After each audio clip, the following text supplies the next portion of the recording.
Good afternoon, ladies and gentlemen. I am Sir David King, the Foreign Secretary's Special Representative for Climate Change in the UK. I would first of all like to thank Delta for hosting this conference. It's a conference that represents the biggest challenge of our time.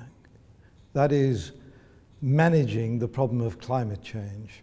But the changes that we will find very difficult to adapt to are the changes that will take place once the temperature rise goes above 1.5 to 2 degrees centigrade. That is exactly why the global community decided through the United Nations Framework Convention on Climate Change that we need to set in train policies which will limit the rise in global temperatures to 2 degrees centigrade or less, above the pre-industrial level. Now we're already closing in on 1 degree centigrade, and action is urgent. The IPCC report tells us greenhouse gases are still increasing at 1.8% per annum. If we get good policies in frame in Paris in December 2015, the big meeting we're all aiming for, if we get good policies agreed there, they will be measured by our ability to turn that increase around to a decrease at 3.2% per annum after 2020. Now, what that means is that globally, with 9 billion people expected to be on the planet by 2050, we need to be emitting no more than 18 billion tons of carbon dioxide, which gives us 2 tons of carbon dioxide per person. If we look at the situation here in Taiwan, you are emitting around 11.3 tons of carbon dioxide per person per annum. I would want to see that Taiwan commits itself to reduce its emissions to 2 tons or less by 2050. That's the challenge, the collective challenge that all countries are faced with. Now, if that looks like a difficult challenge, let me say that the British government has already examined all of the mechanisms required, pulling regulatory levers, obligatory levers, using feed-in tariffs, putting carbon prices in place. All of these regulatory levers and obligations and pricing mechanisms are producing the decreases that we need.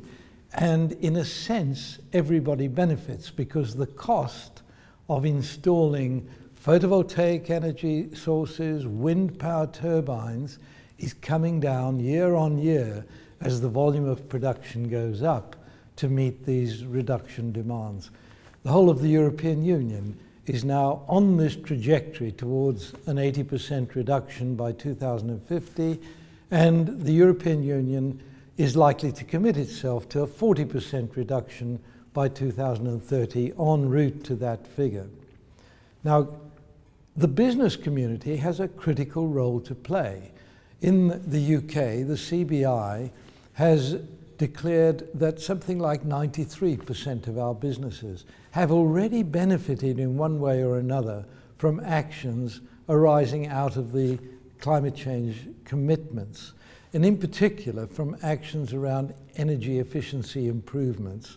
On average, British companies have benefited about 10% from reduction in energy usage without any loss of outcomes.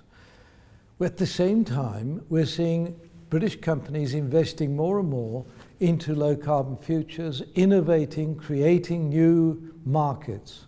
Roughly 1 million people in Britain today are employed in the green economy, and the total global economy by 2016, not long in the future, 2016, in the green economy and low carbon goods is likely to be about $250 billion.